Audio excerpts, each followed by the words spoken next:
Hi guys, welcome to Techavro. In this video, I'm gonna be showing you how to make Wix website appear on Google. So firstly, let's go to Wix dashboard. Then scroll down and you'll find here site and mobile app. Hover up your mouse on this and you'll find here website and SEO. Just don't click, hover up your mouse on this and you'll find here SEO. Click on SEO. Scroll down, then you'll find here SEO settings. This one, click on SEO settings.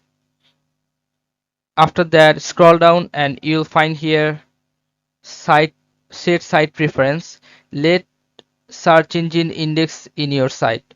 If you click on this one, it will visible on Google. If you click on this, you can see that your site could appear in search results.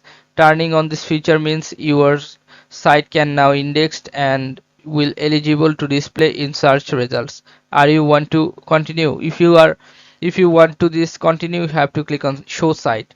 If you click on show site, your site may be appeared on Google if your site is well optimized.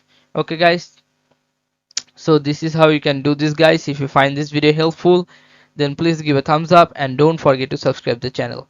Thank you so much for watching the video.